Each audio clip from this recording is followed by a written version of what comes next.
Chers collègues, bonjour à toutes et à tous. Désolé de ce retard, mais on était en réunion juste avant sur l'organisation des débats budgétaires. Un certain nombre d'entre nous, dont le rapporteur, dont certains responsables de groupe ici. Et on a un peu débordé, donc veuillez m'excuser, ainsi que nos invités.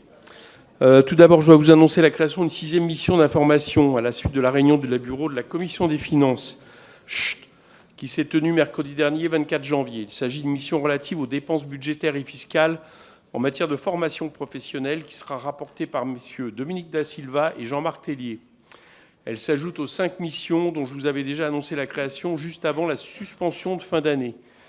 Il convient également que nous procédions à plusieurs nominations de rapporteurs pour la proposition de loi numéro 2056 visant à réduire et encadrer les frais bancaires sur succession qui est inscrite par le groupe socialiste à l'ordre du jour de la journée qui lui est réservée le jeudi 29 février. Je suis saisi de la candidature de Mme Pires-Beaune. Est-ce qu'il y a une opposition ?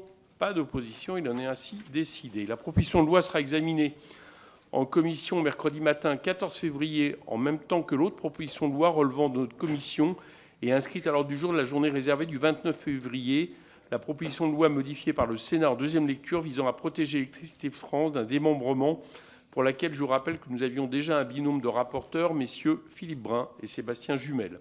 Enfin, il convient que nous désignions un rapporteur pour examen pour avis par délégation de la Commission des lois des articles 6 à 9 du projet de loi 2041 portant diverses dispositions d'adaptation au droit de l'Union européenne, DDADUE, en matière économique, de finances, de transition écologique, droit pénal, droit social, en matière agricole. Je suis saisi de la candidature de M. Daniel Labaronne. S'il n'y a pas d'opposition, je propose qu'il en soit ainsi décidé. Félicitations, Daniel. On en vient à l'ordre du jour ce matin. On poursuit une série d'auditions consacrées aux finances locales, en recevant tout d'abord le président de l'Agence nationale de cohésion des territoires ANCT, M. Christophe Bouillon, à qui je souhaite la bienvenue. Et son directeur général, M. Stanislas Bourron, qui est régulièrement auditionné par notre commission. Je vous le dis à l'avance, mais en fait, à 11h, on n'aura pas finalement M. François Sauvadet, président de la département de France, qui a souhaité reporter en fonction des événements actuels, à la fois pour pouvoir venir ici, enfin bon, des problèmes de disponibilité, donc a souhaité reporter son audition. Monsieur le président, directeur général, je vous cède la parole pour un propos introductif. On a d'ailleurs le plaisir de retrouver Christophe Bouillon, qui était il n'y a pas très longtemps dans nos murs. Merci Monsieur le Président, Monsieur le rapporteur général, Mesdames, Messieurs les députés.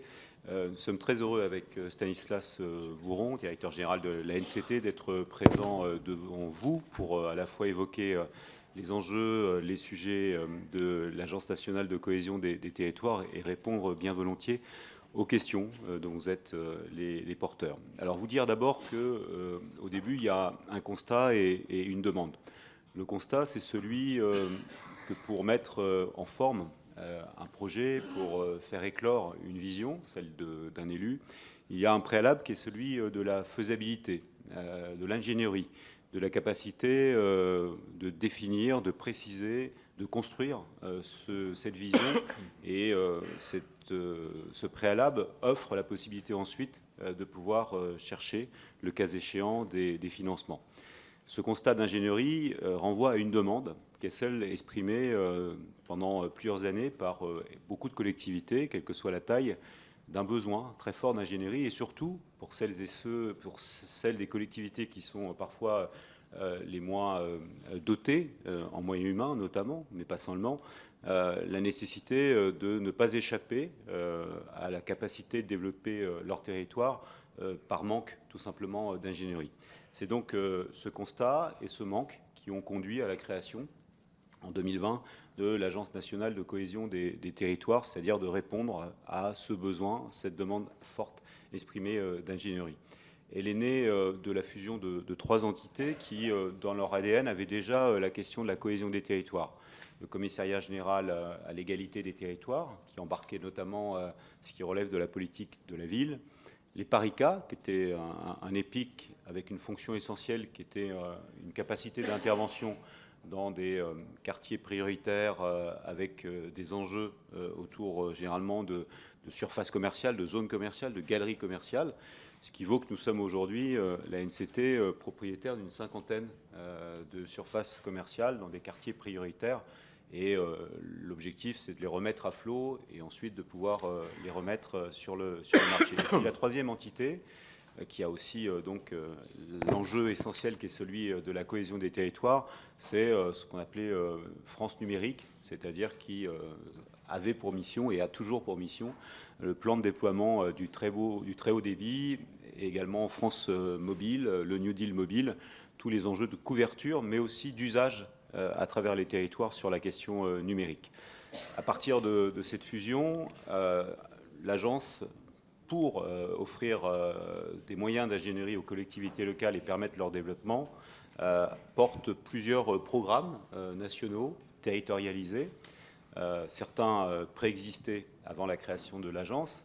Action Cœur de Ville, par exemple, qui a démarré dès 2018, qui en est aujourd'hui à sa deuxième étape, à sa deuxième saison, j'ai envie de dire. Elle concerne 244 collectivités, plutôt des villes moyennes, et les accompagne dans des enjeux de revitalisation, de restructuration des centres-villes à travers des problématiques commerciales, de logement, d'aménagement. Ce sont près de 6,2 milliards d'euros qui ont été engagés pour permettre d'atteindre ces objectifs portés, pilotés d'abord par les maires et accompagnés avec des moyens à la fois en termes de chefs de projet, mais aussi des moyens d'accompagnement avec d'autres opérateurs nationaux que sont par exemple l'ANA et la Banque des Territoires. On est dans la phase 2 d'Action Cœur de Ville, avec d'autres priorités qui se sont ajoutées et qui viennent aussi de l'expérience du terrain. Je pense à la renaturation des centres-villes, aux entrées de ville, à tous les enjeux qui se passent autour des gares et à la question essentielle qui est celle de la sobriété foncière. Il y a Petite Ville de demain qui concerne 1600 collectivités aujourd'hui, jusqu'en 2026, avec un engagement, c'est du droit commun, de 3 milliards d'euros, qui lui aussi s'intéresse à la revitalisation, aux enjeux commerciaux et d'aménagement, là plutôt dans les centres-bourgs, là aussi avec des problématiques de logement, mais pas simplement. Il y a à travers les projets aujourd'hui qui sont portés par ces territoires, et sachez qu'il y a déjà 80% des 1600 communes, donc 52% sont des communes de moins de 3500 habitants, qui ont signé une convention cadre dans laquelle on a par exemple aussi des problématiques de santé ou des problématiques de bien vieillir dans les petites villes. Et ça paraît complètement essentiel. On a également le programme France Espace Service, qui est à 2700 aujourd'hui espaces services répartis sur le territoire. On a atteint largement l'objectif qui était fixé, qui fait qu'aujourd'hui, les Français sont à moins de 20 minutes d'un espace France Service. Il y a à la fois des maisons France Service, mais il y a aussi des bus France Service qui se développent dans certains territoires. On est aujourd'hui à une moyenne par mois de 700 000 accompagnements sur différentes problématiques. Initialement, il y avait 9 opérateurs. S'ajoute récemment l'instruction de ce qui concerne la prime ADAP et la prime Rénov', par exemple. On a aussi France Mobile, on a le déploiement, je le disais tout à l'heure, de la couverture numérique, mais aussi la question essentielle qui est la lutte contre l'inclusion numérique, et donc tout un dispositif avec 4000 conseillers numériques qui visent à accompagner celles et ceux qui sont les plus éloignés des usages numériques et qui peuvent être en difficulté face à certaines plateformes numériques. On a aussi compris dans le programme France Ruralité, et c'est le petit dernier, j'ai envie de dire, de l'agence, le programme Village d'avenir, où il y a 2458 collectivités ou groupements de collectivités, en tout cas, qui ont été lauréats de ce dispositif. 120 chefs de projet vont être déployés dans 95 départements, 100 de l'Agence nationale de cohésion du territoire et une vingtaine du CEREMA, qui vont permettre de faire en sorte à ce que ces 2458 projets Village d'avenir puissent voir le jour. Et c'est aussi une attention qui est importante. On a Avenir Montagne aussi, qui est un dispositif de 2021 qui cherche à accompagner des zones de montagne qui sont en interrogation par rapport au modèle. C'est le fruit aussi du dérèglement climatique, où on voit bien qu'il y a des transformations qui s'opèrent sur ce type de territoire. Il y a également territoire d'industrie, qui est un dispositif qui vise à accompagner le développement économique et la transformation et même la réindustrialisation sur certains territoires. On est dans la deuxième génération. Il y a 183 territoires d'industrie aujourd'hui répartis un peu partout en France, qui embarquent quand même plus de 650 intercommunalités, quasiment la moitié des intercommunalités de France, avec une particularité, et c'était une volonté exprimée dès le départ, d'avoir un binôme chef d'entreprise, président d'interco ou plusieurs intercos, ce qui permet d'accompagner le développement, là aussi avec une logique aujourd'hui affirmée de décarbonation de l'industrie à travers ces territoires, sobriété foncière, innovation, puis les enjeux d'attractivité, notamment autour de la question des compétences, des formations. Ça, c'est les grands programmes nationaux territorialisés. Et puis, vous avez ce qu'on appelle le sur-mesure, la capacité qu'a l'agence depuis 2020 d'accompagner des collectivités locales par rapport à des demandes qui sont très spécifiques. Il y a différents types d'ingénierie. Il peut y avoir l'ingénierie d'animation, de conception, technique, financière, mais on a besoin parfois d'ingénierie de précision, et c'est l'objet même de ce sur-mesure qui permet à l'agence, à partir de son marché d'ingénierie, qui double, puisqu'on passe de 20 millions d'euros à 40 millions d'euros. On a déjà aujourd'hui, depuis 2020, 1500 collectivités qui ont été accompagnées par ce biais et qui ont pu se développer, en tout cas faire éclore un projet qui était enquisté, bloqué, coincé. C'est aussi la vocation qu'a l'agence. En termes d'organisation, et je crois que c'est important, une circulaire récente de 2023, 28 décembre 2023, permet de mettre en forme, et c'était une volonté exprimée par le législateur au moment de la création de l'agence, ce qu'on appelle le guichet unique. Vous savez sans doute que le préfet est le délégué territorial de l'agence, qu'il fait appel bien évidemment à les moyens dont il dispose en propre au niveau de l'État local, qu'il y a aussi un travail qu'on a mené avec l'ensemble des autres opérateurs nationaux, le CEREMA, l'ANRU, l'ANA, l'ADEME et la Banque des territoires, qui permet de mobiliser l'ensemble de cette offre ingénierie qui est portée finalement par les 5 entités.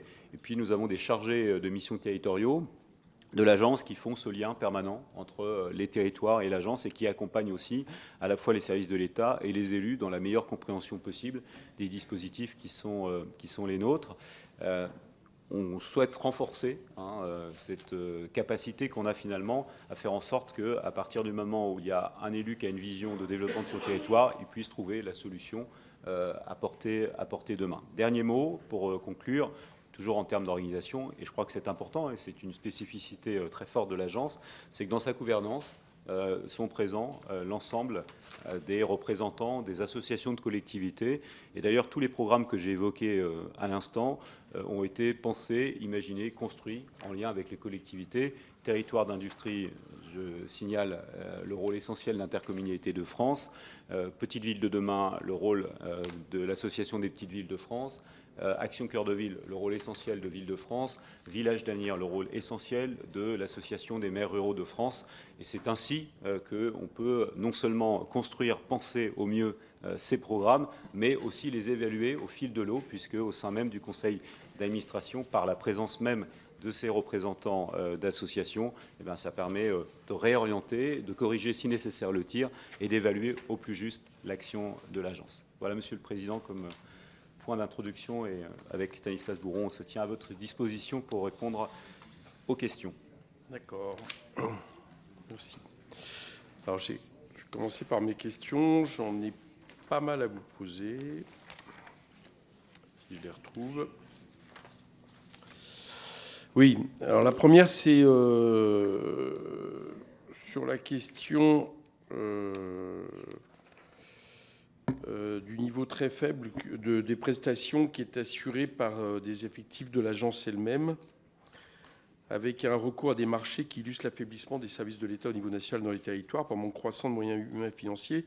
Et donc ma question, c'est ne faudrait-il pas davantage doter des services préfectoraux de moyens de soutien à l'ingénierie ou développer une ingénierie propre à l'agence et intervention, et comment la NCT veille-t-elle à ce que l'utilisation de prestataires privés soit effectuée dans le meilleur intérêt des collectivités? Je vous rappelle que de ce point de vue-là, les chiffres, si je les retrouve, sont assez éclairants, puisque il y a un recours au cabinet privé de consultants pour des marchés sur l'ingénierie qui ont assuré 65% des dossiers d'accompagnement sur mesure, alors que la part des opérateurs partenaires de l'agence est tombée à 21%. Donc c'est une première question. La deuxième question que je souhaitais vous poser, c'est la question de l'ingénierie justement sur mesure et la multiplicité des acteurs. C'est-à-dire les paysages de l'ingénierie demeurent complexes pour les élus locaux en raison de la multiplicité des opérateurs de l'État, ANA, ADEME, ANCT, ANRU, CEREMA, Banque Territoire, auxquels s'ajoutent les offres d'ingénierie locale, notamment chambres consulaires, établissements publics, agences d'urbanisme, agences techniques départementales, syndicats intercommunaux et prestataires privés. Comment l'agence assure-t-elle la cohérence des interventions de l'État sur le territoire et ne faudrait-il pas généraliser un portail d'entrée unique entre opérateurs, un comité de direction régulier commun entre ANCT, ADEME et CEREMA pour réaliser et mettre en œuvre une feuille de route stratégique partagée? D'autre part, on connaît les difficultés de notoriété de l'ANCT dans les territoires. Je rappelle qu'il y a un rapport sénatorial paru en février 2023 révèle que le pari de l'État, facilitateur de projet, est difficilement tenu, puisque 52% seulement des élus locaux, d'après ce rapport, connaissent la plateforme, et les 3/4 des maires n'ont jamais fait appel à ces services. Donc ma question, c'est est-ce que cette absence de visibilité n'est pas un problème en soi? Si les élus trouvent des solutions à leurs difficultés, le problème est bien à l'image du défaut de notoriété dont souffre l'agence, que ces produits, ces offres et ces dispositifs sont peu ou mal connus et donc difficilement accessibles aux élus. La multiplication des programmes nationaux conduit à rendre encore moins lisible cette offre. Ne faudrait-il pas sortir de la vision en silo induite par des programmes spécialisés pour mieux identifier les dynamiques locales de coopération entre ces catégories de collectivités, les valoriser, les soutenir et y inscrire les interventions de l'agence? D'autre part, l'agence est chargée d'assurer le financement de plusieurs dispositifs en faveur des tiers-lieux, fabrique des territoires, manufacture de proximité dans le cadre du programme Nouveaux lieux, nouveaux liens. Il existe toutefois un groupement d'intérêt public, France Tiers-lieux, dont la NCT est membre, qui a pour objet d'appuyer l'émergence, le développement et la pérennisation des tiers-lieux en France. Comment s'articulent les missions de l'agence et celles du GIP? N'y a-t-il pas là une forme de redondance de l'action publique? Et enfin, plusieurs élus ont déploré la qualité des livrables fournis par les prestataires ainsi qu'une méconnaissance des enjeux locaux. Pouvez-vous nous éclairer sur les critères de sélection de ces prestataires? Ça revient à la première question. Les mesures mises en place pour assurer un contrôle plus rigoureux de la qualité et de la pertinence de leur intervention, et comment la NCT veille à ce que l'utilisation de prestataires privés soit effectuée dans de meilleurs intérêts des collectivités. Je passe la parole au rapporteur général. Merci, Monsieur le Président. Monsieur le Président, merci beaucoup pour votre présentation. Deux remarques avant de poser mes questions. La première, c'est que moi, je me félicite du travail qui a été fait par l'ANCT. L'ANCT a été créée en 2019. Elle a démarré en 2020 pendant la période du Covid, donc elle a eu un tout petit peu de mal, évidemment, au début. Mais je crois que maintenant, son impact est de plus en plus significatif dans les territoires. Et je vous remercie pour votre travail. Deuxième remarque, c'est que nous y croyons d'autant plus, c'est que la subvention pour charge des services publics est passée de 63 millions en 2023 à 81,5 millions en 2024, qui doit vous permettre encore d'augmenter votre impact. J'aurai 3 questions. La première concerne France Service, les maisons France Service. Monsieur le Président, vous en avez parlé. Là aussi, c'est un succès. Vous avez précisé que maintenant, la très grande majorité des Français étaient à moins de 20 minutes d'une maison France Service. C'est un programme qui a été initié dans la loi NOTRe, mais qui a été mis en place de manière significative à partir de 2018-2019. Bon, considérez-vous qu'il existe encore des marges de manœuvre pour France Service, que ce géographique, en termes de déploiement? Est-ce que, en termes de services qui sont proposés ou d'opérateurs qui sont présents dans les maisons France Service, est-ce que vous avez fait une évaluation de ce dispositif? Pensez-vous que l'extension à France Service à l'ANA en 2024 pourrait aussi contribuer à renforcer l'efficacité du déploiement de MaPrimeRénov'? Deuxième question, c'est sur France Ruralité, qui est un plan d'action très jeune, lancé l'année dernière par la Première ministre Elisabeth Borne. En 2023, décembre, 2500 communes ont été labellisées au titre de ce plan, ce qui est assez considérable. Est-ce que vous voyez une valeur ajoutée de ce nouveau programme qui doit contribuer à la maîtrise d'œuvre et à la maîtrise d'ouvrage de petits projets locaux? Quelle est votre vision sur ce programme? Enfin, sur votre travail en matière d'ingénierie, il était important. L'idée, c'était d'augmenter l'ingénierie, en particulier auprès des communes qui n'avaient pas les moyens de le faire. Aujourd'hui, est-ce que vous avez une typologie de vos interventions, une typologie des communes sur lesquelles vous êtes intervenu? Est-ce que vous avez atteint votre objectif, c'est-à-dire d'aller aider les petites communes qui ont un projet de temps en temps et qui n'ont pas les ressources en interne pour les monter? Je vous remercie. Monsieur le Président, c'est à vous la parole. Merci, Monsieur le Président. Alors, la première question que vous avez évoquée, il s'agit de l'ingénierie et du rapport ingénierie privée à ingénierie publique. D'abord, vous dire que c'est une volonté aussi, les effectifs de l'agence issus de cette fusion que j'ai évoquée tout à l'heure, somme toute raisonnables. On est à moins de 400 collaborateurs agents. Mais en même temps, il y a différents types d'ingénierie et me permettez de préciser la présentation que j'ai pu faire tout à l'heure. Il y a aussi ce que j'appelle une ingénierie physique qui est présent au niveau des territoires. J'ai évoqué tout à l'heure Petite Ville de demain, 1600 collectivités. Il y a 902 chefs de projet qui concrètement accompagnent l'élu local, sa vision, apportant une ingénierie d'animation, une ingénierie financière et technique et une capacité de mobilisation à l'échelle du territoire. Il y a aussi chefs de projet qui accompagnent Action Cœur de Ville. Il y a des chefs de projet aussi sur territoire d'industrie qui accompagnent aussi le développement des 183 territoires d'industrie.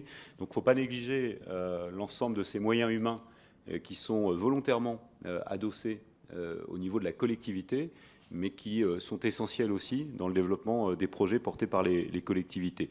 Il y a par ailleurs, on le disait notamment pour Village d'avenir, 120 chefs de projet qui seront positionnés à l'échelle des préfectures. Et puis on a la mobilisation aussi, c'est le premier niveau de réponse des moyens de l'État local. C'est-à-dire que vous avez non seulement le préfet qui est délégué territorial de l'agence, mais il y a souvent comme délégué territorial adjoint le DDT, et l'ensemble des services de l'État qui peuvent être mobilisés. Il y a par ailleurs, et ça me semble essentiel, et ça me permet aussi de glisser sur la question, la lisibilité aussi de l'ensemble de cette offre d'ingénierie. On a mené l'année dernière un énorme travail avec l'ensemble des autres opérateurs. CEREMA, l'ADEME, l'ANA, l'ANRU, la Banque des Territoires, qui ont tous une offre d'ingénierie. Mais aujourd'hui, grâce au travail qui a été mené, aux conventions qui ont été signées, on est en mesure d'avoir une cartographie, de pouvoir indiquer pour une collectivité, lorsqu'elle a une demande d'ingénierie, quelle est la réponse, la meilleure réponse possible, la plus adaptée finalement à la nature même de ses besoins. Chacun sait ici que sur la question par exemple de la transition écologique, l'ADEME a un temps d'avance et une expérience qui est reconnu. De la même façon, sur la question, par exemple, des mobilités, le CEREMA a aussi un temps d'avance là-dessus.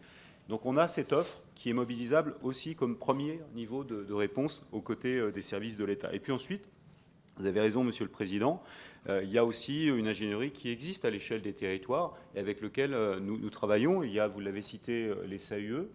Il y a les agences techniques départementales, il y en a 75 en France, c'est-à-dire pas dans tous les départements, et d'ailleurs avec des natures différentes. Il y en a certaines qui font parfois quasiment de l'assistance à maîtrise d'ouvrage sur des questions d'infrastructure, de voirie. Il y en a d'autres qui se sont fixées sur des questions numériques. C'est vraiment de nature différente. Il y a une offre aussi d'ingénierie à l'échelle des EPCI. Il y a aussi les agences d'urbanisme, par exemple. Donc il y a à l'échelle locale. C'est la raison pour laquelle on a souhaité aussi organiser des forums à l'échelle des départements, une cartographie. Il existe des guides dans certains territoires à disposition des collectivités, des élus en direct, qui permet de rassembler dans un seul document l'ensemble de cette offre de nature publique, c'est-à-dire directement portée par des services de l'État ou par des collectivités locales elles-mêmes. On a par ailleurs, c'était inscrit dans la loi, les conseils locaux de la cohésion des territoires qui, sous la présidence du préfet, mettent autour de la table l'ensemble des acteurs avec une offre d'ingénierie. Et il y a aussi des revues de projet régulièrement au plus haut niveau qui permet, sous la responsabilité de Stanislas Bouron, avec l'ensemble des opérateurs, de bien veiller à ce qu'il n'y ait pas de trou dans la raquette et qu'on ne se marche pas dessus, si vous me permettez cette expression qui me semble essentielle. On a cette circulaire du 28 décembre qui organise ce qu'on appelle le guichet unique, c'est-à-dire qui, au niveau des préfectures, fait en sorte qu'on ait un seul point d'entrée pour pouvoir actionner l'ensemble de cette mécanique et de cette offre d'ingénierie. Et par ailleurs, je crois que c'est essentiel aussi, par rapport à l'offre que vous avez qualifiée d'offre privée, que j'appellerais aussi d'offre de précision, d'ingénierie de précision. La vérité, on le sait, c'est que l'offre existante ne répond pas à toutes les demandes. La preuve en est, on a accompagné depuis 2020 1500 collectivités qui ont considéré que localement, elles n'avaient pas la réponse à leurs besoins d'ingénierie. Et c'est pour ça qu'on a mis en action, à travers un marché qui est un marché très précis, très rigoureux, avec des évaluations. Ça répond aussi à votre question, Monsieur le Président, et notamment sur la question de la qualité. Il y a une démarche qualité. Et on a un niveau de satisfaction qui est à 94% à peu près. Et bien évidemment, on est en capacité de renoncer à des prestations lorsqu'elles ne sont pas de qualité. Deux prestataires ont été écartés. On a le retour élu, mais on a aussi le retour agence et le suivi du marché, ce qui nous semble essentiel. Mais ce qui est important de souligner, et c'était une demande très forte de l'agence et de son conseil d'administration, c'est qu'en doublant le marché de l'ingénierie, c'est-à-dire le passage de 20 à 40 millions, va nous permettre d'éviter, et c'est aussi la vocation très forte finalement de l'agence, et si vous me permettez cette expression, c'est d'éviter les trous dans les raquettes. Le but du jeu de l'agence, c'est pas de venir en concurrence du CAUE, de l'agence d'urbanisme, de l'agence technique départementale ou même des 5 autres opérateurs d'État, mais c'est plutôt d'être présent là où il n'y a aucune réponse aujourd'hui au niveau des collectivités. Ça me semble essentiel. Ensuite, par rapport à la notoriété, le rapport dont vous faites référence au niveau du Sénat date du 13 décembre 2022.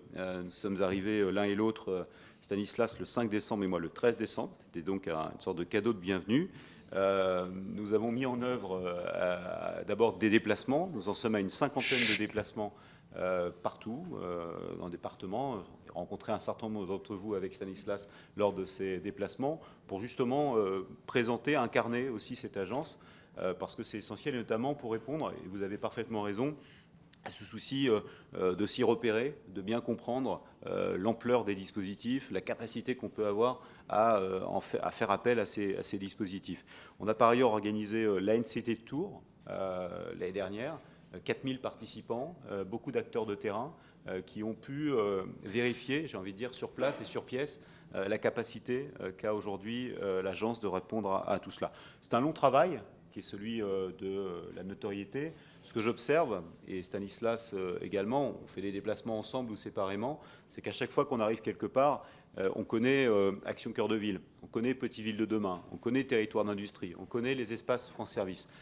Simplement, aujourd'hui, ce qui est important, c'est de bien voir que derrière les marques distributeurs, il y a un distributeur, c'est la NCT. Et c'est le travail que l'on mène ensemble. Et c'est aussi la feuille de route qu'on a fait adopter lors d'un conseil d'administration, c'était le 29 juin 2023, qui permet vraiment de mettre en mouvement l'ensemble de l'agence, et ça répond aussi à votre question, d'éviter le côté silo, et il y a des éléments de transversalité qui sont présents aujourd'hui sous la responsabilité de Stanislas Bouron. Je vais vous donner un exemple très concret. On voit bien qu'il y avait Action Cœur de Ville, il y avait Petite Ville de demain.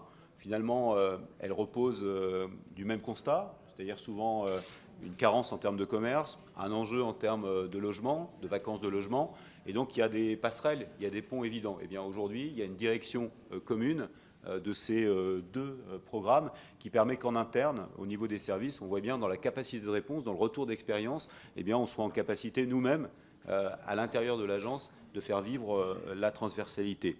Enfin, sur la question du GIP que vous avez cité s'agissant des tiers-lieux, on est plutôt à la disposition du GIP, c'est-à-dire qu'on travaille avec le GIP et on fait en sorte aussi de répondre aux projets des territoires, là encore. C'est-à-dire qu'il y a... les tiers-lieux ne se font pas en haut, de façon descendante, mais on est bien dans une logique, c'est vrai sur l'ensemble des sujets qu'on accompagne, ascendante, c'est-à-dire qu'on a une demande qui est celle des territoires, et c'est là où on peut accompagner à la fois le GIP, mais on n'est pas là encore en concurrence, on est plutôt en complément, en articulation avec le GIP. Sur la qualité des livrables, c'est ce que je vous disais, l'évaluation, la capacité qu'a l'agence, sous la responsabilité de Stanislas Houron, de renoncer à des prestataires quand il n'y a pas la qualité. On a une démarche qualité, et dans la définition des marchés, c'est le travail qui est en train d'être fait par les équipes de l'agence, on a cette exigence et ce retour d'expérience qui nous semble essentiel à avoir. Sur les questions de notre rapporteur général, lui dire que c'est vrai que par rapport aux cibles par territoire sur les espaces France Service, on a quasiment atteint les objectifs, même s'il reste encore des départements et des territoires sur lesquels il faut aller sans doute un peu plus loin. Mais en cours de route, on s'est aperçu aussi que l'itinérance, le aller vers, à travers des bus, espace service, était aussi une capacité de réponse et une recherche aussi d'un certain nombre d'élus. Il y a de l'évaluation. Je vous disais tout à l'heure qu'on est à 700 000 accompagnements par mois aujourd'hui. On a un objectif en 2025 d'atteindre les 1 million d'accompagnements. On connaît la nature des accompagnements. On connaît les publics qui ouvrent la porte des espaces France Service. On avait initialement 9 opérateurs. On a aujourd'hui, vous l'avez cité, notamment à travers l'ANA, mais la gestion de prime Rénov ou de la prime ADAPT. On a même une expérimentation qui s'est faite avec le CNUS sur l'accueil ou l'accompagnement d'étudiants, et c'est sans doute un travail qu'on va faire.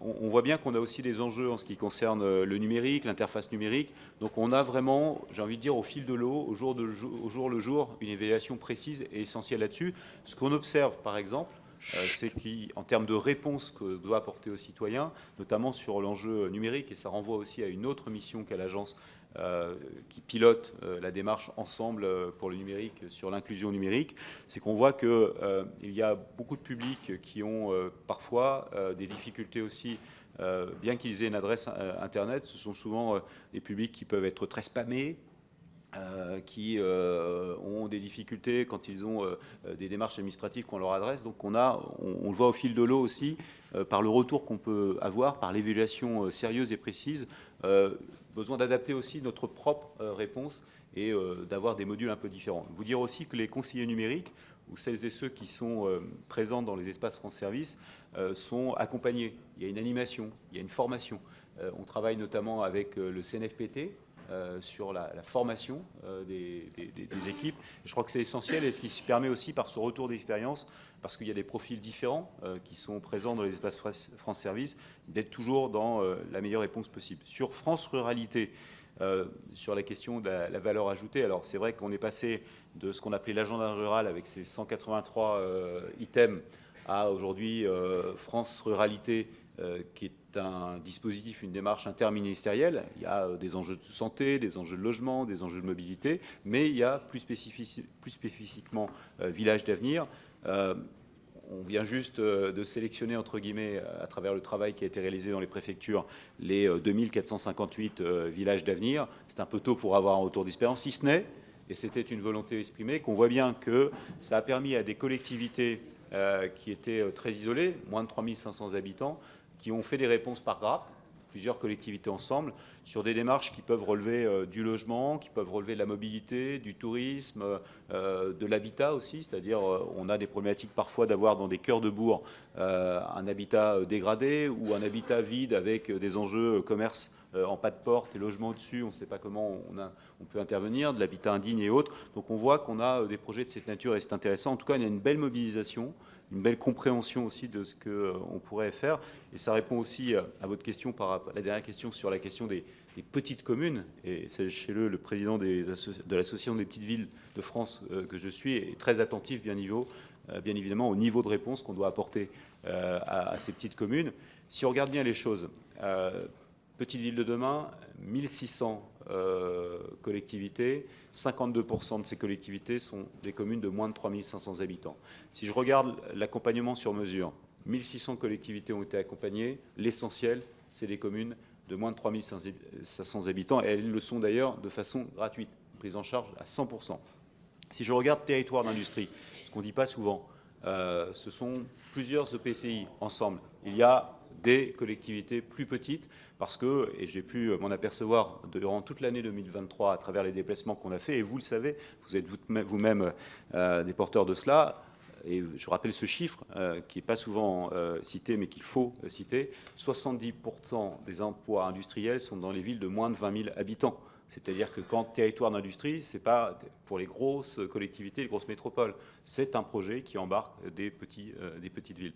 De la même façon, quand on s'intéresse à Avenir Montagne, par exemple, on est explicitement dans les petites villes. Donc c'est une agence qui, de fait, a un impact territorial assez large, et notamment dans les petites villes. Et quand on regarde aussi l'implantation des 2700 espaces France Service, on peut faire le constat, il n'y en a que 1700 qui sont dans les communes rurales. Voilà, donc on cherche en effet à répondre à ces demandes-là et à faire le lien aussi, c'est important, et ça répond aussi à la question du président. On travaille avec les régions et les départements pour faire en sorte d'articuler au mieux aussi les dispositifs contractuels qui peuvent porter à l'échelle de leur territoire. Merci, Monsieur le Président. Merci. On va passer aux orateurs de groupe, 2 minutes chacun. Daniel Labaronne pour Renaissance.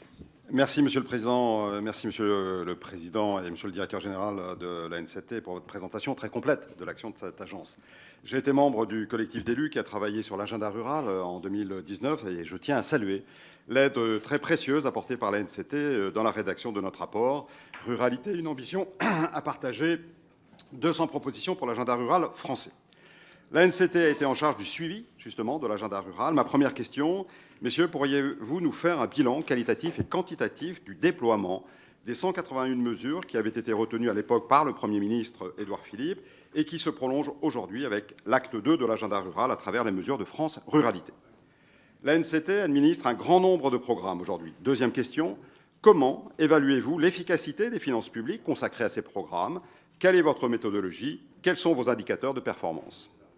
L'ANCT administre dans ma circonscription un territoire d'industrie, 6 PVD, 4 villages d'avenir, 6 maisons France Service pour 5 départements, pour 5 cantons, 2 QPV, 4 CRTE.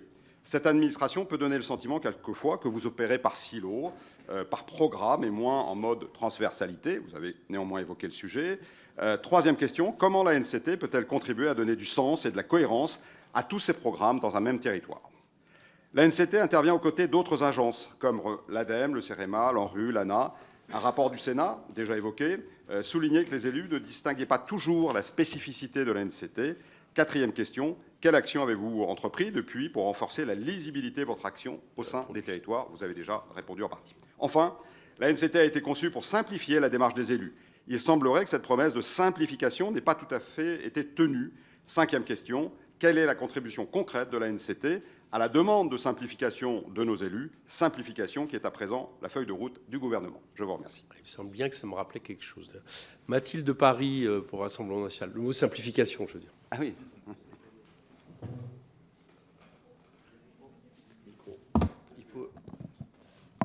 Merci, Monsieur le Président.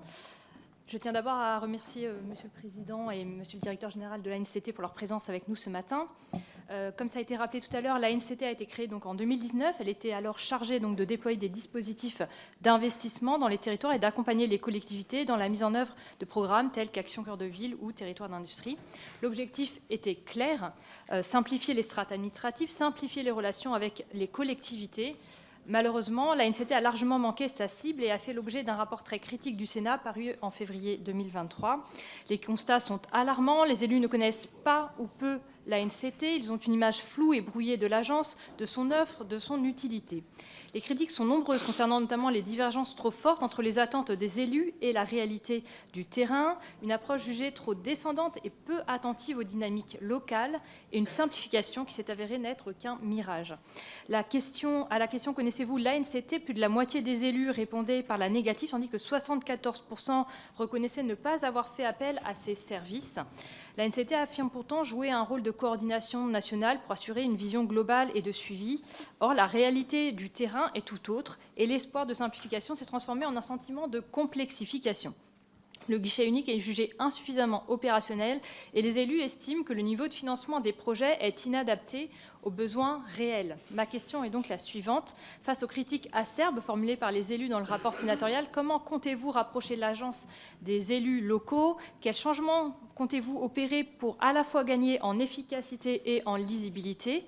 L'ANCT est aujourd'hui perçue comme un empilement de programmes, de politiques publiques, de dispositifs, d'expérimentation et de labels flous et nébuleux. La multiplicité des acteurs, comme l'ADEME, le CEREMA, l'ANRU, n'est-elle pas contradictoire avec la volonté de création d'un guichet unique? Je vous remercie. Merci. Florian Chauche pour la France Insoumise. Merci, Monsieur le Président. Monsieur le Président Bouillon, Monsieur le Directeur général Bourron, l'Agence nationale de la cohésion des territoires que vous représentez est en partie responsable de la politique de la ville et a pour objectif, d'après votre site internet, de réduire les écarts de développement au sein des villes, de restaurer l'égalité républicaine et d'améliorer les conditions de vie des habitantes et des habitants des quartiers les plus pauvres. Alors je suis doublement concerné par le projet de votre agence puisque je suis d'une part élu local en tant que conseiller municipal à Belfort, mais aussi en tant que particulier puisque je fais partie des 5,5 millions de Français qui vivent dans un quartier QPV, quartier prioritaire de la ville. En effet, le quartier de la Pépinière à Belfort, où je réside, a été classé QPV en début d'année 2024. Je constate d'abord que votre agence est peu et mal connue, pour reprendre les mots d'un rapport d'information du Sénat, selon lequel 52% des élus locaux ne connaissent pas l'ANCT et que les 3/4 n'ont jamais fait appel à vos services. Alors, comment agissez-vous pour remédier à ce problème? D'autre part, en consultant votre site internet, j'ai remarqué dans votre projet Totec qu'un nombre important de départements français sont en situation de pénurie d'ingénierie, notamment des départements ruraux. C'est le cas du territoire de Belfort, alors même que dans mon département, 15 200 habitants vivent en QPV, ce qui représente plus de 10% de la population totale du département. Comment comptez-vous agir pour assurer un maillage plus fin? Et enfin, dernier volet de mon intervention, sur le recours par l'agence à des cabinets de conseil privés. Pour la création même de votre agence, l'État a eu recours au cabinet de conseil EY pour un montant de 2,4 millions d'euros, ce qui n'a pas empêché ce même cabinet de remporter un appel d'offres une fois l'agence créée. Libération révélait l'été dernier que certains cabinets de conseil facturaient la journée près de 2 000 euros. Pour l'année 2023, quelle est la part du budget de l'agence qui a été consacrée au recours à des cabinets de conseil? Et ne pensez-vous pas qu'il serait plus judicieux d'utiliser l'argent public à accroître les moyens dédiés aux structures France Service, par exemple, structures dont le coût moyen annuel de fonctionnement est de 110 000 euros par an, alors qu'elle ne bénéficie dans le PLF pour l'année 2024 que de 40 000 euros de subventions. Je vous remercie. Merci. Fabrice Brun pour les Républicains. Merci, Monsieur le Président. Monsieur le Directeur de l'Agence nationale de la cohésion des territoires. Moi, je me souviens de nos débats en 2019 où le choix d'une agence avait été fait pour plus d'agilité en matière d'ingénierie au service des territoires. Or, sur le terrain, ou à l'occasion d'auditions parlementaires, je pense à celle conduite par le sénateur Darnaud, des doublons sont constatés avec l'État central. Donc, ça pose en premier lieu la question globale de la complémentarité, de l'efficience et de la lisibilité de votre action. Je voudrais ensuite centrer mon propos sur le rôle de l'ANCT en termes de suivi du déploiement des infrastructures numériques, notamment déjà sur le suivi du New Deal, où seulement 2800 pylônes de téléphonie mobile sont actuellement activés sur les 5000 prévus, et avec une question: comment traitera-t-on les besoins résiduels de couverture en téléphonie mobile au-delà du 31 décembre 2024, terme officiel du New Deal? 2, sur le déploiement de la fibre. On sait qu'il manque à minima 3,3 milliards d'euros pour le raccordement public et privé. Là aussi, je voudrais connaître votre analyse et vos recommandations et savoir où en est l'idée d'un guichet unique pour les Français qui restent raccordés à la fibre. Et enfin, sur la fin du réseau cuivré en 2030, il y a une question qui se pose dans nos territoires. On fait comment pour les usages spéciaux raccordés aujourd'hui au réseau cuivré? Je rappelle qu'il fonctionne indépendamment du réseau électrique. On fait comment pour les boutons alerte pour les personnes âgées, pour les alarmes pour les ascenseurs, pour les stations de pompage ou de relevage de l'eau? Les applications concrètes sur le terrain sont nombreuses. Et est-ce que vous pensez que la création d'un GIP, comme ça avait été fait pour la TNT en 2011, pour mettre tout le monde autour de la table, peut permettre de réussir cette transition délicate de la fin du cuivre à l'horizon 2030. Merci. Merci. Marina Ferrari pour le MoDem.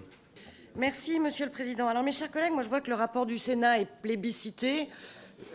S'il y a certaines réalités, je trouve qu'on tape quand même un peu fort sur l'agence qui, ça a été rappelé par le Président, est quand même jeune et s'implante sur nos territoires. Je vous inviterai à aller lire le co-rapport que nous avons fait avec Joël Giraud sur ce sujet, notamment sur Petite Ville de demain, qui montre que sur de nombreux territoires, l'agence commence à être bien identifiée, que le travail qui est fait par les équipes donne toute satisfaction, notamment sur les questions d'ingénierie. Et je crois qu'il faut quand même modérer certains de nos propos. Pour autant, il faut continuer à développer la notoriété de l'agence. Nous en sommes bien évidemment conscients. Sur la question de la simplification, dont tout le monde parle en ce moment, c'est vrai que dans notre rapport avec Joël Giraud, nous avions pointé ce problème peut-être de développement du guichet unique et de simplification. Vous l'avez évoqué. Comment comptez-vous aller plus loin et quelles mesures pourriez-vous prendre pour corriger ce biais et faciliter l'accès aux services de l'agence pour nos collectivités? Deuxièmement, nous avons parlé des chefs de projet. C'est sur eux que repose essentiellement l'action de l'agence au plus proche de nos élus locaux. Nous avons eu un problème de recrutement sur la première phase PVD. Ça a été compliqué de trouver des profils adéquats. Où en sommes-nous aujourd'hui? Est-ce que tout est bien stabilisé sur les 902 chefs de projet? Où en sommes-nous du recrutement des chefs de projet pour Village d'avenir? Ça commence tout juste. Il y a déjà des territoires qui sont en phase. Mais est-ce que vous pouvez déjà nous faire un point? Est-ce qu'il y a des difficultés? Notre groupe avait soutenu un amendement dans le cadre du PLF pour vous donner un peu plus de moyens pour améliorer la rémunération de ces chefs des projets qui doivent être un peu multicartes. Aujourd'hui, comment ça se passe au niveau du recrutement. Et puis ensuite, sur PVD, on voit qu'on arrive, donc on a 50% à peu près, vous disiez, des conventions cadres qui sont aujourd'hui signées. Est-ce qu'on envisage déjà ou pas une seconde vague? C'est peut-être trop tôt pour se poser la question, mais il y a beaucoup de territoires qui sont encore en attente. En tout cas, moi, j'ai des sollicitations sur le terrain. Et puis enfin, dernière question, avec ma casquette un peu plus montagne, est-ce qu'on pourrait avoir un point d'étape sur Avenir Montagne Ingénierie, et notamment sur le volet tourisme ingénierie, France Tourisme Ingénierie, sur l'immobilier de loisirs, puisque vous avez vu que nous avons adopté des textes, notamment cette semaine, qui vont accélérer les choses en termes de rénovation énergétique sur le parc de loisirs et d'hébergement touristique. Est-ce que les territoires sont prêts? Merci. Christine Pires-Brun, excusez-moi, Christine. Le groupe socialiste. Monsieur le Président. Ce sera Philippe Brun, Monsieur le Président. Ah, ça sera Philippe Brun. Merci. Donc c'est Philippe Brun, finalement. Festival Brun. Merci, Monsieur le Président, chers collègues. Moi, je voudrais vous interroger, Monsieur le Président, sur finalement une sorte de paradoxe qui ressort de l'offre d'ingénierie aujourd'hui en France. Grâce à la NCT, grâce aux agences départementales, grâce au travail des intercommunalités, on a le sentiment finalement que nos communes ne manquent pas de dispositifs d'ingénierie et ne manquent pas d'accompagnement lorsqu'il s'agit de porter des projets. Mais le déploiement de cette ingénierie, et je pense notamment au programme Village d'avenir, qui est tout à fait bien perçu aujourd'hui dans nos territoires, est susceptible d'amener une certaine forme de déception quand viendra le moment du financement. Et quand je regarde l'évolution des concours financiers, et notamment des dotations, la DETR n'a augmenté que de 1% entre la loi de finances de 2023 et la loi de finances de 2024, quand les coûts de la construction, notamment des matériaux, ont augmenté de plus de 20% l'année dernière. La DSIL a baissé de 4,78%. La dotation politique de la ville, 1,69%.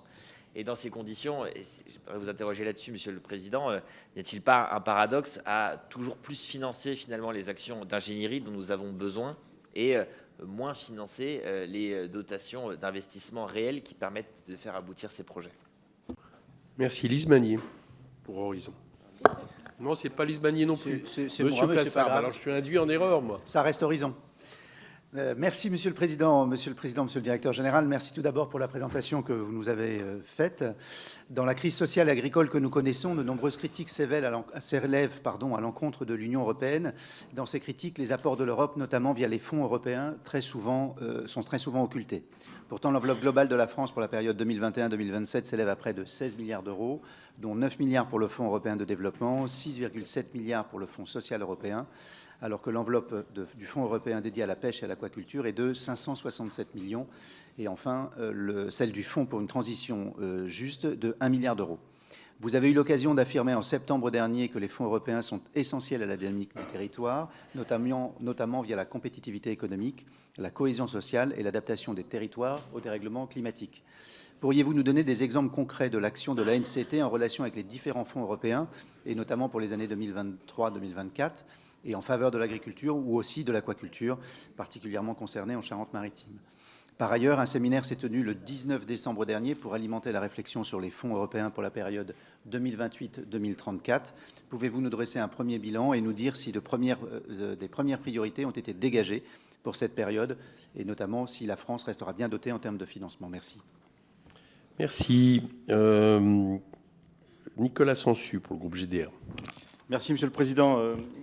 Très heureux d'accueillir dans notre commission des finances le président Bouillon et le directeur Bourron de la NCT, que j'ai eu le plaisir d'accueillir à Vierzon il y a très peu de temps. Juste pour vous dire que si j'étais absent au début, c'est que j'étais en commission des lois sur les cabinets conseils, puisque la NCT est concernée, qu'on a la PPL cabinet conseil qui passe ce soir. La NCT est aujourd'hui une agence, vous l'avez dit, qui regroupe de nombreux dispositifs, de plus en plus de dispositifs, avec le dernier venu de Village d'Avenir. Vous avez des délégués régionaux, vous avez des missions d'accompagnement aux chefs de projet PVD et aux chargés de mission préfectoraux Village d'Avenir. Alors mes questions, elles vont être très simples. 1, ne faudrait-il pas muscler l'agence en termes d'emploi pour porter et aider tous ces chefs de projet et pour ne pas risquer de désillusion sur le terrain? Je le dis tout de suite, vous savez, on a eu le conseil local de cohésion des territoires qui a été mis en place dans le Cher.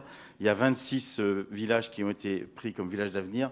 La chef de projet est déjà submergée et ne peut pas répondre aux demandes expresses des élus. Donc il va y avoir un problème de désillusion. Deuxièmement, la multiplication de ces dispositifs en direct avec les élus locaux, que ce soit SCV, PVD, Village d'Avenir, c'est près de 5000 demandeurs potentiels.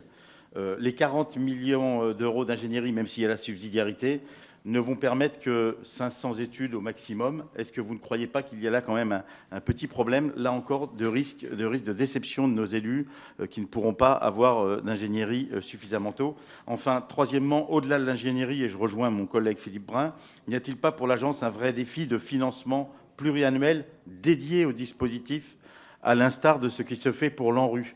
Je le dis, je le redis, aujourd'hui, dans les territoires, il va y avoir une concurrence entre les communes, les collectivités, les EPCI qui sont lauréats de Village d'Avenir, de PVD et d'ACV avec les autres collectivités. Et je trouve que ce n'est pas de bonne politique que de faire cela.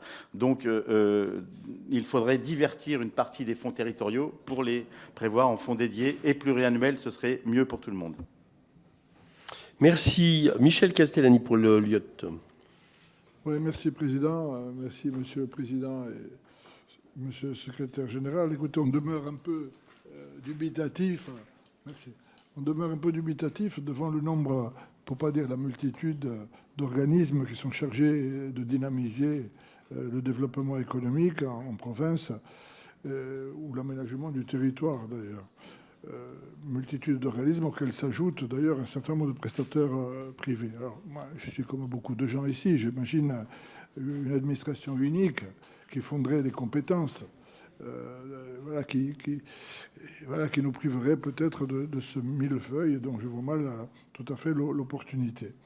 Dans le cas particulier de la Corse, je voulais vous poser la question, comment voyez-vous le rôle futur de votre agence, puisque je pose cette question, puisque la compétence d'aménagement sera sûrement renforcée à destination de la future collectivité peut-être autonome de Corse. Dernier point, on descend encore d'un rang, c'est l'actualité locale. Il y a 36 communes de Haute-Corse qui ont été retenues dans le cadre du plan en France Réalité, Village d'Avenir. Les maires espèrent à la fois, bien sûr, que les dossiers avancent plus vite et que les financements soient facilités. Que répondez-vous donc aux critiques qui ont été avancées par le Sénat, qui considère que ces objectifs ne sont pas remplis? Que puis-je répondre, moi, aux maires qui m'interrogent et qui sont inquiets notamment, évidemment, devant la restriction des budgets? Merci. Merci, Monsieur le Président Bouillon, Monsieur le Directeur Général Bourron. Je vous propose de répondre à cette première série de questions. Il y aura encore des questions après, mais on les prêtera après.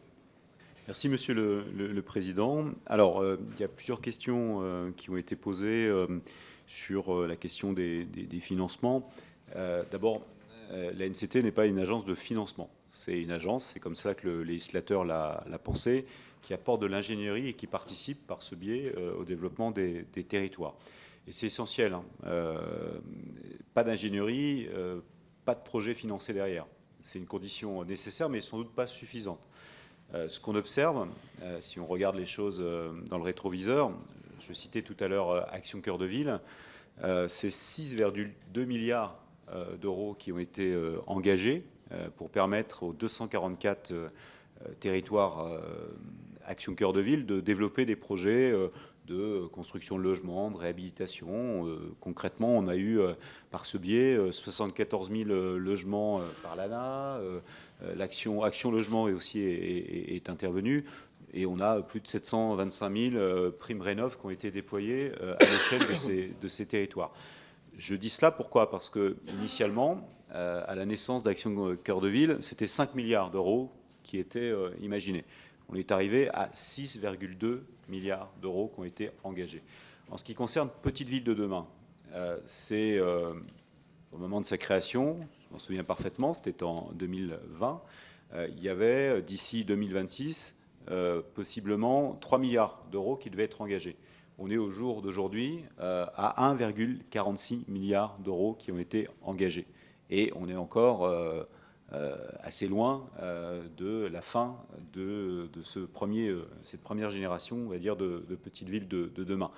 Mais même si, bien évidemment, on doit l'imaginer, la première phase a consisté d'abord à recruter les chefs de projet, à mettre en forme un peu les projets et à signer les conventions cadres. 80% des 1600 ont pu le faire. Vous avez raison, pour éviter la désillusion, la déception que vous avez évoquée un certain nombre d'entre vous, la nécessité de faire en sorte, et c'est tout le travail qui se joue à l'échelle des départements, à faire en sorte qu'il y ait une sorte, non pas de coupe-fil, mais à partir du moment où il y a un projet qui a été identifié à travers Petite Ville de demain, Village d'avenir, Action Cœur de Ville, Territoire d'industrie, au moment où il peut recevoir des moyens de la part de la DETR, la DECIL, Fonds Vert ou autres, eh bien qu'il y ait, j'ai envie de dire, l'assurance pour les élus de pouvoir être considérés en faisant en sorte, bien évidemment, et certains vous l'avez dit à demi-mot, que d'autres territoires ne soient pas mis de côté pour autant.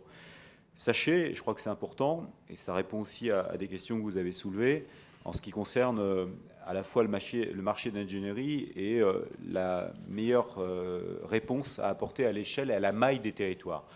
Il y a aujourd'hui, sous l'impulsion de Stanislas Bouron, une logique de déconcentration des moyens d'ingénierie. Non seulement on est passé de 20 à 40 millions, mais il y a 15 millions d'euros qui seront à la main des préfets pour avoir de l'agilité, de la réactivité et la meilleure réponse possible par rapport à cela. Ça me semblait aussi essentiel. On a d'ailleurs déjà essayé, puisque sur le fonds vert, il y a 26 millions d'euros qui étaient de l'ingénierie et qui étaient à la main des préfets. Pourquoi? Parce qu'on a des exemples très concrets. Par exemple, de collectivités qui voulaient lancer des actions de relumping, par exemple, ou de renaturation. Mais à partir du moment où il n'y avait pas eu la phase d'ingénierie pour répondre à des enjeux de performance, qui peut se comprendre lorsqu'on évoque la question de la transition écologique, eh bien, les dossiers n'étaient pas mûrs, les dossiers ne rentraient pas dans une phase de faisabilité et donc pour en recevoir des financements. Donc la question de l'ingénierie, elle reste malgré tout essentielle et c'est elle qui peut provoquer derrière des financements. Et sur l'ingénierie aussi, je le dis, parce que ça répond aussi à une question que vous avez évoquée sur le silo, la transversalité. L'ingénierie sur mesure, c'est pour toutes les collectivités, sans exclusive. Autant, et ça se comprend, Action Cœur de Ville, puisqu'il y avait au départ une visée qui était celle des villes moyennes, ce sont les villes moyennes. Autant Petite Ville de demain, c'était aussi un objectif, les communes de moins de 20 000 habitants, mais qui ont tous comme point commun d'avoir non seulement des enjeux de centralité, mais aussi de vulnérabilité, notamment sur le commerce, par exemple, et sur le logement. Quand on regarde Village d'avenir, par définition, c'est les communes de moins de 3 500 habitants. Donc oui, il y a des programmes différents, mais parce qu'il y a des demandes différentes. Je ne connais pas au jour d'aujourd'hui un seul programme qui pourra répondre à la fois aux enjeux des villes de montagne, aux enjeux ruraux, aux grandes villes, aux territoires d'industrie. On a la spécificité des programmes parce qu'on a la spécificité des demandes et des enjeux qui sont exprimés par les collectivités eux-mêmes. Je le disais tout à l'heure, territoire d'industrie, il a autour de la table France Business, Business France, pardon, Intercommunalité de France, Action Logement, la Banque des Territoires, c'est-à-dire des partenaires qui sont essentiels dans la meilleure définition possible de ce type de dispositif. C'est la même chose pour Action Cœur de Ville, on retrouve Ville-de-France et ainsi de suite. C'est d'abord une demande des territoires d'avoir un outil et un dispositif quasi sur mesure, en tout cas qui répond le plus. Ça n'empêche pas la transversalité, elle existe au sein même de l'agence, ça n'empêche pas aussi le retour d'expérience. Ce qui s'est fait, par exemple, dans Action Cœur de Ville sur la sobriété foncière, qui est un enjeu essentiel, avec, par exemple, la question du foncier invisible, etc., a servi et sert pour des territoires petites villes de demain. Quand vous avez des villes qui sont confrontées à des biens sans maître, qui est d'une complexité, et vous le savez, assez lourde, la réponse qu'ils ont pu apporter, il y a le retour d'expérience et il y a le côté SMH qui est aussi important et qui est porté par l'agence là-dessus, et je pense qu'il faut le souligner. Vous avez cité abondamment, et c'est un succès d'estime, le rapport du Sénat, mais vous avez rappelé qu'il y a d'autres rapports. Je rappelle qu'il n'a jamais été posé la question aux 35 000 maires de France. C'est une réponse spontanée sur un site Internet. Et ce n'est pas un sondage. C'est-à-dire quand on cite abondamment un rapport qui a plus d'1 an d'existence, moi, je connais le meilleur des sondages, c'est le sondage qu'on a à travers les déplacements que l'on fait. Plus d'une 50aine de déplacements aujourd'hui, des centaines et des centaines d'élus rencontrés. Et par ailleurs, nous avons reçu, il y a quelque temps de cela, c'était au mois de décembre, c'était presque pour fêter l'anniversaire, la présidente de la délégation territoriale aux collectivités locales, Françoise Gatel, et l'ensemble de cette commission, qui ont souligné le travail réalisé aujourd'hui par la NCT, et les efforts qui ont été menés pour atteindre cette visibilité. Et par ailleurs, c'est important, vous citez ce rapport du Sénat, vous citez seulement les 2-3 constats sur la visibilité. Mais au jour d'aujourd'hui, parce qu'il y avait quand même des propositions, et on a salué, on a reçu les 2 rapporteurs du Sénat, 80% des propositions formulées par son rapport ont été atteint, répondu, satisfait par l'agence. 80%. Et c'est important. Je n'oublie pas, vous l'avez rappelé, Monsieur le Président, que vous avez été parlementaire. Quand on fait des rapports et qu'on fait des propositions, ce n'est pas toujours, ce n'est pas tous les jours qu'on a un niveau de satisfaction de cette nature. Donc les 2 rapporteurs que l'on connaît bien ont répondu. Et je rappelle aussi par ailleurs que dans la gouvernance, c'est-à-dire dans le conseil d'administration de l'agence, vous avez 4 parlementaires, 2 sénateurs et 2 députés qui permettent aussi d'apporter leur éclairage et de faire ce travail d'aller-retour. Et on va continuer avec Stanislas Bourron à faire le tour de France, à faire connaître l'agence. Pourquoi pas simplement histoire de dire, vous voyez, elle existe, mais parce que les territoires en ont besoin, parce que les collectivités en ont besoin, et qu'on a aujourd'hui une boîte à outils suffisamment dotée pour permettre de répondre avec le plus de précision possible à cette demande qui nous semble nécessaire. Une question a été posée également sur, et je remercie, sur la politique de la ville. On a ce point commun, je suis aussi issu d'un quartier prioritaire de la ville. On a, vous le savez, à la fin de l'année, dans la redéfinition des périmètres, aujourd'hui 1352 QPV. On a eu des entrées et des sorties. Il faut se satisfaire aussi des dispositifs tels que les cités éducatives qui vont se généraliser, mais aussi les cités de l'emploi. On a, et c'est important, l'échéance est le 31 décembre 2024, les nouveaux contrats de ville qu'on appelle engagement quartier 2030, un travail partenarial.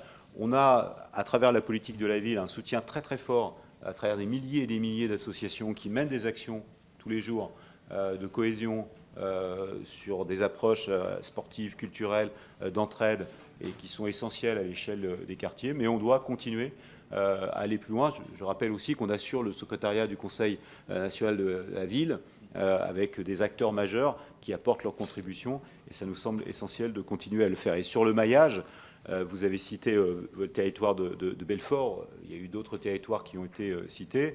La NCT par définition, et on a adressé à l'ensemble des parlementaires la réalité à l'échelle de chacun des départements des impacts à NCT. Vous avez cité abondamment le nombre de QPV, le nombre de CRTE, le nombre, etc., etc. eh bien, on est présent par définition dans tous les départements de France, avec des actions sans doute plus fortes sur un certain nombre de territoires. Je rassure, collègues de la Corse, bien évidemment, on est présent en Corse, on est présent par différents biais. On est présent aussi, et c'est une question qui a été posée sur les enjeux de montagne, qui sont des enjeux spécifiques, où là, on avance aussi sur la définition d'un modèle. On sait ce qui se passe aujourd'hui dans un certain nombre de territoires de montagne, liés au dérèglement climatique, par exemple. Mais ce modèle, et ça me permet aussi d'avoir un chapeau commun à l'ensemble des questions qui ont été posées, l'ANCT, elle ne décide pas à la place des élus.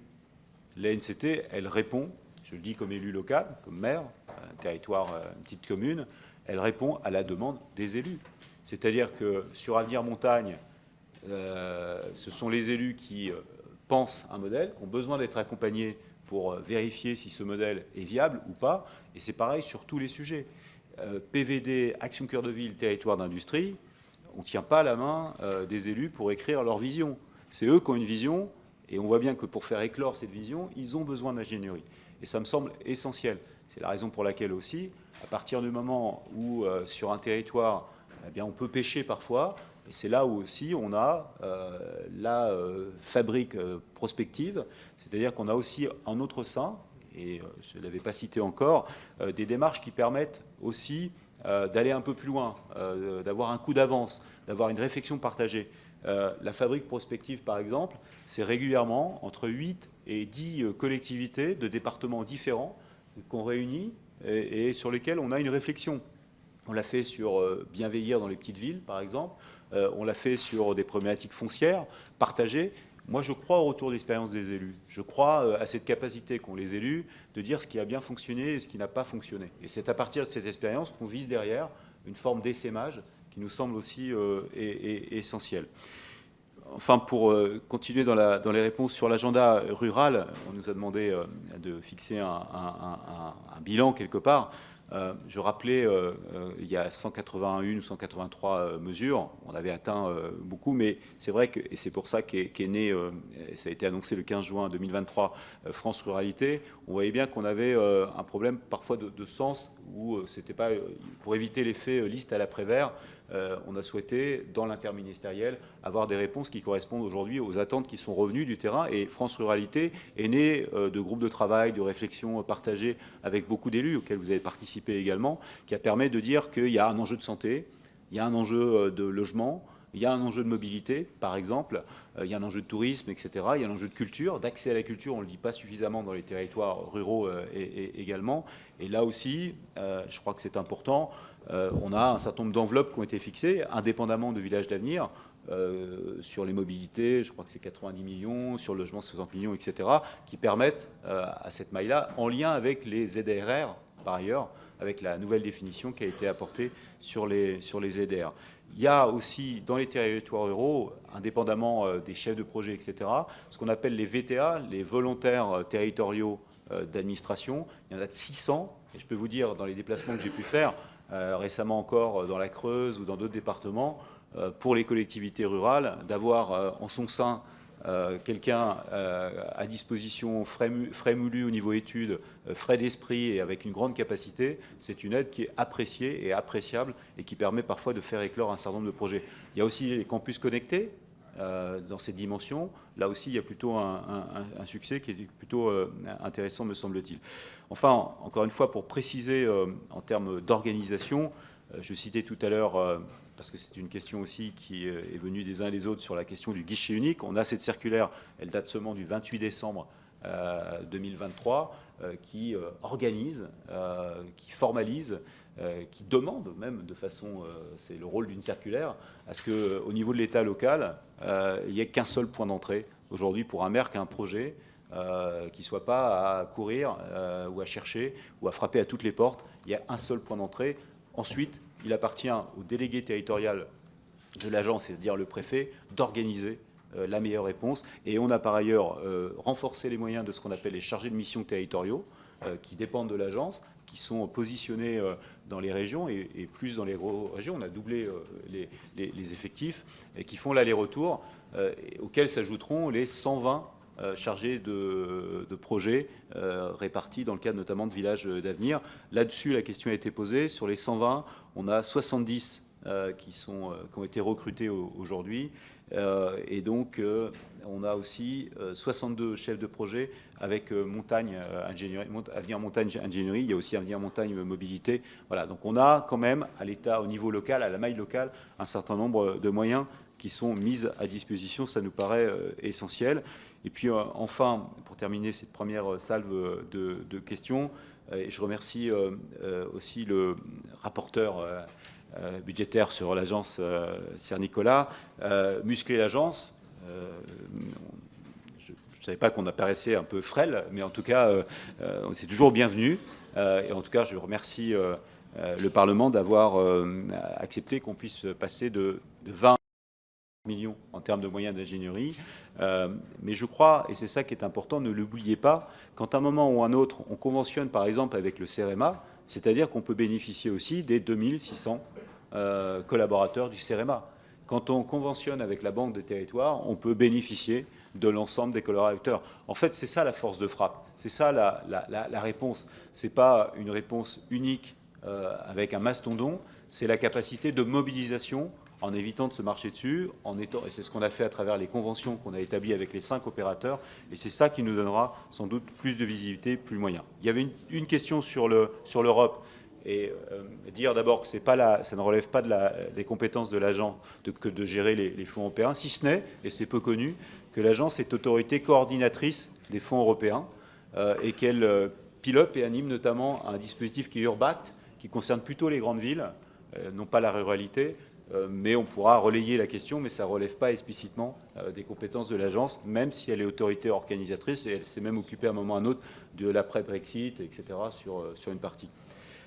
Et sur le numérique, puisque la question a été posée notamment par Fabrice Brun, Fabrice Brun, c'était sur les mobiles. Donc il y a 4734 sites qui sont arrêtés, et il y en a 3340 qui ont été mis en place. Donc on est en plein déploiement.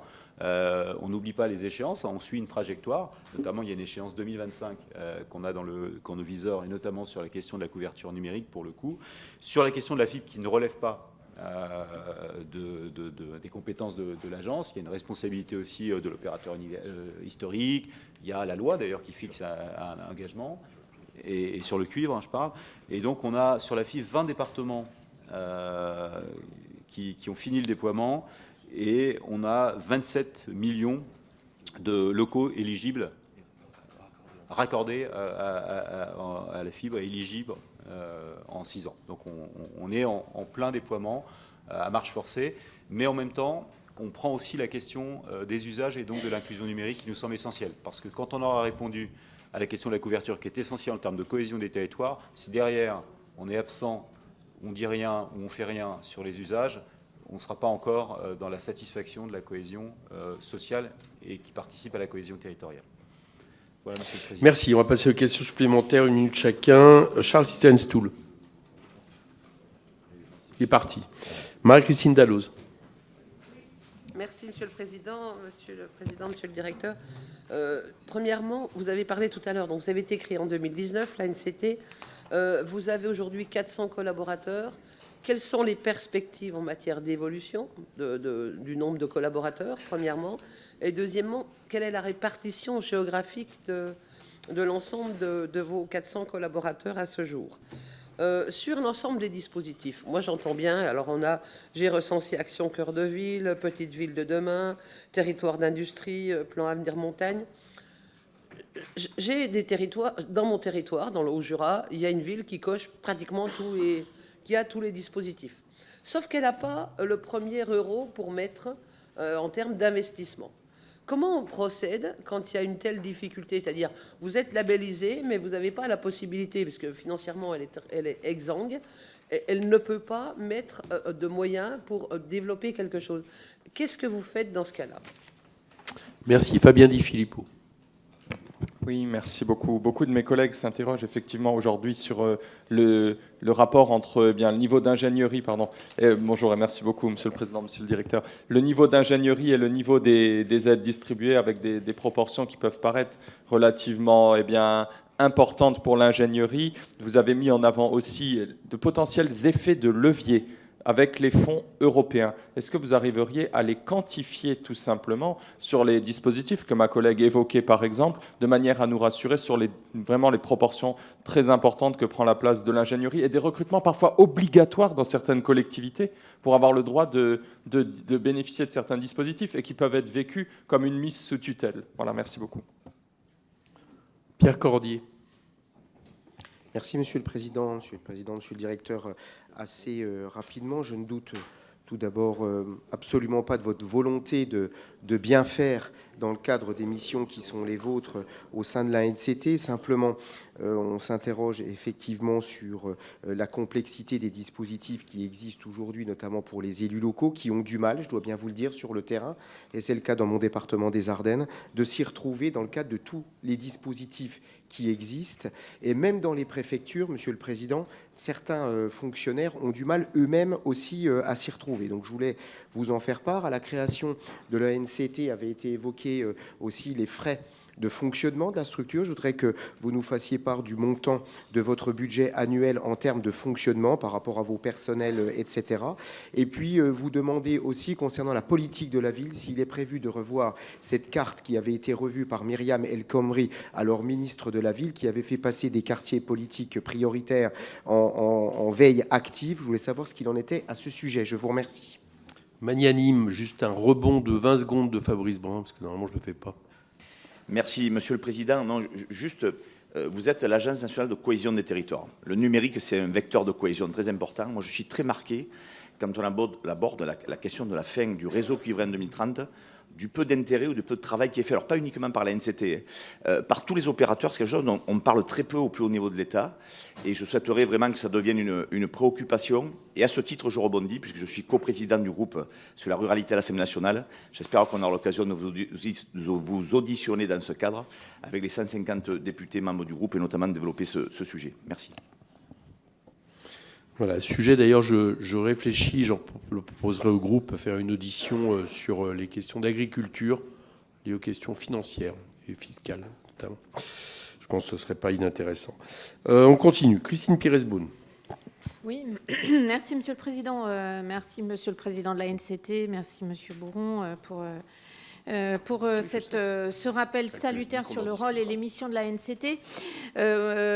Rapidement, une préoccupation, c'est le nombre de programmes nationaux avec des programmes anciens, sans les programmes PDV et Cœur de Ville, qui sont aujourd'hui en phase mature. Et comme le disait mon collègue Philippe Brun, ma préoccupation, c'est qu'il y a encore des communes, et beaucoup majoritairement, qui n'ont aucun programme. Et donc, ma préoccupation, c'est que les fonds classiques d'investissement des ETR, des CIL, qui sont préemptés dans des contrats et qui sont préemptés par ces programmes, ne déshabillent pas trop et fassent que ces communes-là ne voient plus de programmes financiers. Ma deuxième question, la mission de préfiguration en 2018 de la NCT prévoyait la fusion de nombreux organismes au-delà des 3 qui ont donné naissance à la NCT. Est-ce que vous travaillez encore à une fusion plus large d'autres organismes? Est-ce que la question est toujours posée? Et le troisième point, dans le rapport de préfiguration toujours, il y avait 12 engagements pris, dont celui de mettre fin aux appels à projets. Si je vais sur votre site, 1129 appels à projets. Est-ce que ce n'est pas incohérent? Merci. Merci. Emmanuel Lacresse. Merci, Monsieur le Président. Monsieur le Président de l'Agence nationale de la cohésion des territoires, nous avons compris que vous aviez un rôle d'ingénierie fondamentale d'appui aux élus. Vous êtes venu à Laxou visiter la réalisation du maire d'une nouvelle zone commerciale et de logement à l'entrée de la ville de Nancy. Est-ce que vous avez l'intention d'étendre vos activités davantage sur la prise en charge du dispositif qui est mis en place par la ministre des PME, sur les entrées de ville en matière commerciale en vue de densifier et de les aménager? Ma deuxième question porte sur les territoires d'industrie. On a vu ce dispositif qui était au départ destiné aux territoires non industriels ou peu industrialisés, d'ailleurs il y en avait peu en Lorraine, s'étendre vraiment considérablement. Moi, il me semble que cette extension se justifie si vous prenez en charge de manière importante le sujet des friches industrielles, et notamment pour contrôler, évaluer la manière dont les agences de gestion des friches, il y en a dans le Grand Est 2, sont capables ou pas de mener une action décisive en faveur de la réindustrialisation, plutôt par exemple qu'en faveur du logement. Merci. Merci. Non, pardon, je fais dans l'ordre. Stella Dupont. Merci, Monsieur le Président. Monsieur le Directeur général, je vous remercie pour votre présentation qui souligne donc le rôle important de la NCT pour nos territoires. Les maires des communes rurales nous interpellent souvent sur les difficultés qu'ils ont à répondre aux appels à projets. Et tout l'enjeu de la NCT doit donc être de faciliter, d'accompagner l'émergence des projets locaux. C'est le sens du programme Villages d'avenir, dont le but est donc d'accompagner les projets des petites communes. Une commune de ma circonscription, Rochefort-sur-Loire, a été retenue avec un très beau projet autour de la réhabilitation d'équipements sportifs, de la pratique du sport et du sport santé. Un projet ambitieux. Et le maire s'interroge sur les moyens concrets dont il va pouvoir bénéficier. Vous l'avez évoqué un peu. Mais c'est vrai que comparativement à Petite Ville de demain, on a des communes qui ont moins de capacité à agir, moins de capacité d'ingénierie. Et je voudrais savoir comment vous avez anticipé cela, quels moyens vous avez décidé d'y consacrer, de façon à rendre possible, effectivement, comme ça a été évoqué par les uns et les autres, les projets et la concrétisation des projets de ces communes. Merci. Merci. Xavier Rosen. Merci, Monsieur le Président. Monsieur le Président et Monsieur le Directeur, je souhaite aussi continuer sur Village d'avenir, annoncé par la Première ministre dans le cadre du plan France Ruralité. Village d'avenir vise à accompagner donc, les communes rurales de moins de 3 500 habitants dans la réalisation de leurs projets de développement. 19 communes en Haute-Savoie bénéficient de ce soutien, et notamment Châtillon-sur-Cluse, Servoz, Six, Fer-à-Cheval et Valorcine. Et bien qu'ils soient encore à son commencement, je me félicite vraiment de ce dispositif et de la manière dont il est perçu localement. Pour moi, il présente double avantage, permettre à des communes de bénéficier d'une ingénierie sur mesure, mais aussi les aider à trouver différents financements sur lesquels elles ont de la peine à trouver. Ma question est là simple. Comment se déroule la mise en place de Villages d'avenir et rencontrez-vous des freins au développement du début de Villages d'avenir? Merci. Et enfin, Pascal Lecamp. Merci, Monsieur le Président. Alors, deux questions. Sur PVD, d'abord, moi, j'étais maire d'une ville qui est devenue PVD tout de suite en 2020. On voit bien que dans beaucoup de cas, vous avez dit 80% des conventions cadres sont signées, c'est présenté à la population. On arrive avec un plan, un PPI sur 6-10 ans. Très concrètement, pour moi, c'est une ville une capacité d'investissement d'1 million d'euros par an. On a un PPI de 25 millions sur les 10 prochaines années. Ma question, c'est what's next? Comment cibler l'opérationnalité avec des financements qui permettront, hors des cils DETR, de pouvoir avancer. Sinon, très vite, ça va être une déception de la population. Deuxième question qui rejoint celle de mes collègues sur Village d'avenir. J'en ai aussi beaucoup sur ma circo. On se rend compte que c'est quand même assez compliqué, même avec l'amendement qu'on a fait passer, de recruter des chefs de projet. Il y en a 1500 qui sont partis dans le PVD. Là, il en faut 120 de plus. Comment vous faites? Où vous les trouvez?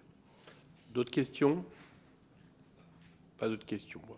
À ces questions précises et concises, je vous propose des réponses précises et concises. Merci. Alors, merci, Monsieur le Président. Alors, d'abord, Marie-Christine Dalloz sur les moyens. Donc, c'est plus 4, simple. Et je rappelle que l'agence a été créée en 2020, parce que c'est la loi de 2019, mais l'acte de naissance, c'est 2020. 25% des agences sont situées sur les territoires, dans ce qu'on appelle les anciens commissariats de massif. Enfin, voilà, donc, et même à Lille, mais bon, l'essentiel des effectifs est malgré tout ici à Paris. Sur les finances, donc c'est, si on regarde 140 millions de budget en 2023, hein, on est à 20 millions ingénierie, 30 millions masse salariale, 30 millions sur les fonds de relance et 50 millions sur intervention et programme. Je rappelle une chose qui est essentielle, parce que c'est souvent une des difficultés d'ailleurs structurelles de l'agence et une difficulté en termes aussi de compréhension, c'est qu'on a énormément aussi de financements fléchés, ciblés. On opère notamment du P147, P122, 112, pardon, et voilà, c'est ça aussi parfois. Si je citais tout à l'heure Action Cœur de Ville ou même Petite Ville de demain, c'est du droit commun. Ça permet des engagements assez puissants, mais c'est pas dans la comptabilité entre guillemets de l'agence. Fabien Philippot évoquait la question des effets de levier. Manifestement, ils existent. La preuve en est aujourd'hui. Quand on regarde le bilan d'Action Cœur de Ville, on voit qu'il y a un effet évident de levier, puisque en tout, on a beaucoup plus d'argent qui est investi qu'il n'y en aurait. Et ça me permet aussi de répondre sur la question des recherches de financement. Une chose est sûre, hein, c'est quand le projet n'est pas prêt, entre guillemets, c'est-à-dire ce qui rend les choses difficiles, voire complexes, c'est pas une volonté que ça soit complexe, c'est que la nature aujourd'hui des contraintes qui pèsent sur les projets, je suis élu local, je le mesure, vous pouvez avoir parfois, par exemple, lorsque vous faites ce choix de reconvertir une friche, vous pouvez avoir du PPRI, vous pouvez avoir des enjeux de dépollution, vous pouvez avoir un rapport avec l'ABF qui peut être un peu compliqué, etc. Tout ça, c'est le vécu des élus. Ce qui rend les choses compliquées, encore une fois, c'est tout cela. Mais pour sortir de cela, pour décoincer, et je le dis d'ailleurs parce que l'ingénierie, elle est parfois une ingénierie de décoinçage, entre guillemets. C'est-à-dire qu'il y a une ingénierie d'animation, elle est essentielle, mettre autour de la table l'ensemble des partenaires et ça permet d'avoir l'effet levier. Il peut y avoir une ingénierie technique pour lever les difficultés qui sont de cette nature, mais il y a aussi une ingénierie de financement et ça permet de répondre aussi à cette recherche de financement européen. C'est-à-dire que la volonté qu'on a aujourd'hui, on le voit, mais ce n'est pas un scoop pour nous tous ici. On sait qu'il y a une sous-consommation des crédits européens, une difficulté pour aller les chercher, et donc on a besoin de formation aussi de la part des chefs de projet pour faire en sorte qu'ils soient en pleine capacité. Et ça répond aussi à ces demandes que vivent des collectivités les plus petites, moins dotées parfois ou taffées au niveau de leurs équipes, pour remplir les dossiers européens, aller les chercher, etc. Donc on voit bien qu'on a un travail à faire de ce côté-là. Notre collègue Cordier nous appelait à la simplicité. On va faire disparaître la complexité, c'est l'objet de la circulaire du 28 décembre. Un seul guichet unique, une seule entrée unique. C'est à nous de se débrouiller, c'est pas aux maires de se débrouiller, si vous me permettez cette expression assez simple. Et c'est ça qui me semble essentiel, c'est-à-dire qu'on doit être en capacité, à partir de ce guichet unique, de ce point entrée unique à l'échelle des départements, on doit mobiliser les moyens des réponses par rapport à cela. Christine Pires-Beaune interrogée sur, et ça me paraît essentiel aussi, sur l'enjeu de la priorisation. Ce que je disais tout à l'heure, le coupe-fil, mais attention, coupe-fil, c'est pas exclusion. Elle a parfaitement raison. Il ne s'agit pas de ne pas accueillir en termes de financement des demandes qui peuvent émettre des territoires et qui ne sont pas dans des dispositifs Action Cœur de Ville, Petite Ville de demain, Village d'avenir ou autres. Mais en même temps, et c'est là où il faut trouver un point d'équilibre, il faut faire en sorte que les projets qui ont été identifiés par ce biais puissent l'être pleinement. Il y a un autre outil qui va évoluer et qui paraît essentiel, qui est le fameux CRTE, contrat de relance des transitions écologiques, qui doit fixer à l'échelle souvent des PCI ou de plusieurs EPCI un certain nombre de projets qui relèvent de ce qu'on appelle l'équipement structurant. Donc il faut faire en sorte, et c'est là où il faut un alignement de planète ou régler les horloges, à ce que du côté du département, du côté de la région, du côté de la contractualisation CRTE, on fasse en sorte qu'on soit aligné.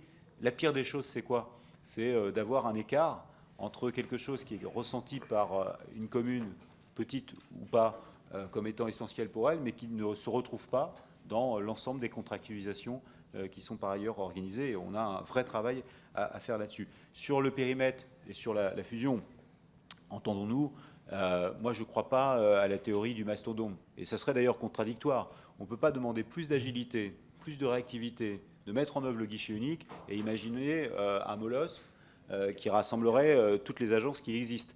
Je pense qu'on a aujourd'hui atteint un point d'équilibre. Je vous laisse imaginer, parce qu'on est né en 2020, tout le temps nécessaire déjà pour faire fusionner 3 entités, avec des statuts différents, avec des cultures différentes, avec des pratiques différentes. Le décilotage, il est déjà interne. Et ce n'est pas propre à notre organisation, c'est propre à toute organisation. Donc l'objectif aujourd'hui, et c'est ce que nous faisons, c'est plutôt de coopérer. C'est plutôt de travailler avec les autres agences pour être efficace, pour éviter en effet qu'on se marche dessus ou on ne soit pas opérant parce qu'on ne sait pas parler. Ce n'est plus le cas aujourd'hui à travers ce qu'on a réalisé. Emmanuel Lacoste posait la question, et il a raison, sur les zones commerciales. Devrait être annoncé prochainement le résultat de l'expérimentation sur le plan de transformation des zones commerciales qui avait été annoncé par Olivier Grégoire et Christophe Béchu. Moi, je crois, pour le vivre, que les friches de demain, c'est sans doute aussi les friches commerciales, qu'il faut réinventer le modèle, intervenir. On est quand même dans la perspective du zéro artificialisation nette qui nous fait regarder le foncier de façon différente. Il y a la rareté et bien évidemment, il y aura des réponses. Et là encore, ça sera essentiel. On est dans l'animation. Ça nous permettra d'avoir des réponses. Il y a 1200 zones commerciales en France. Il y a 1200 bassins de vie, il y a 1200 intercommunalités. On n'en aura pas 1200 puisqu'on a une expérimentation, mais ça servira, je pense, pour les autres. Stella Dupont et Raison nous a interrogé sur Village d'avenir, sur comment on fait concrètement. Je rappelle que les 2458 ont été annoncés le 21 décembre, un peu avant Noël. On est à un recrutement, on est à 80 ou 70 pardon, sur les 120 qui sont prévus.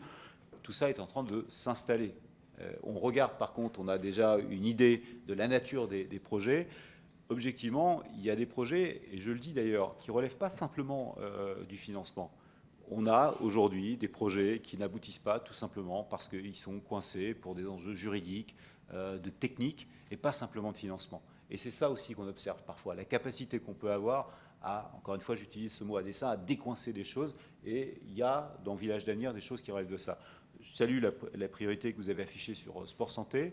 Sachez-le, hein, c'est embarqué à travers la politique de la ville sur ce qu'on appelle le sport design ou le design urbain design actif, pardon, qui permet d'accompagner des collectivités sur cette dimension qui nous paraissent essentielle. Dans PVD, on a aussi des volets, notamment dans Bien vieillir, qui permettent, pour lutter contre les maladies cardiovasculaires, de promouvoir le sport. Donc ça, c'est la nature même des projets qui peuvent être embarqués aujourd'hui à travers cela.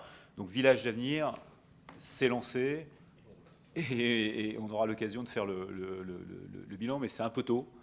Tout simplement parce qu'ils se mettent au travail et on va regarder et on va permettre d'évaluer. Je rappelle que c'est une démarche qui est dans la durée. Il pourra y avoir aussi d'autres villages à terme.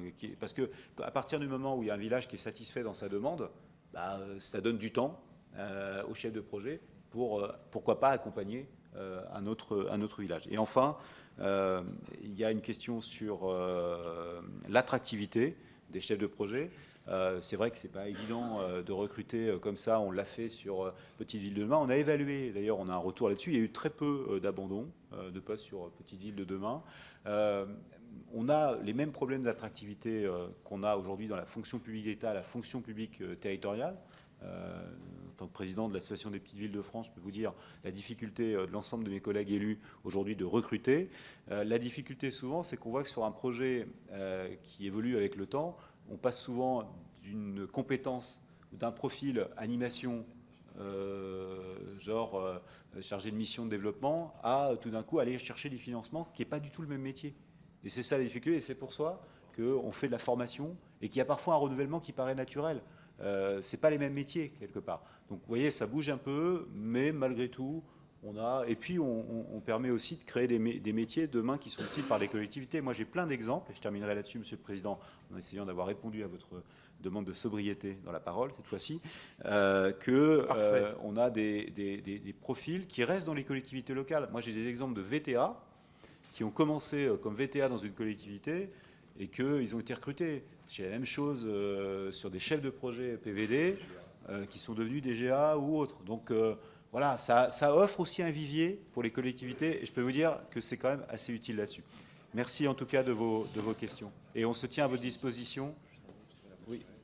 Allez-y, Stanislas Bourron. Qui est très administratif, effectivement, ce sera le seul mot. Sur les appels à projets, depuis mon arrivée, je fais la chasse à tous les appels à projets, conformément aux orientations ministérielles. Et s'il en reste sur notre site, ce sont des anciens. Et s'il y en a encore aujourd'hui, vous les signalerez et nous les modifierons. Néanmoins, effectivement, la démarche est passée par le terrain. Il faut mobiliser nos services départementaux et régionaux qui recensent les bons projets, les bonnes idées, et le cas échéant, s'il y a une décision nationale, ça remonte par ce canal pour une décision nationale, mais on ne fait plus et on ne fera plus de décision et de remontée directement du terrain vers le national. Merci messieurs de cette audition. Vu les questions, elle était nécessaire. Chers collègues, merci de votre attention. À plus tard.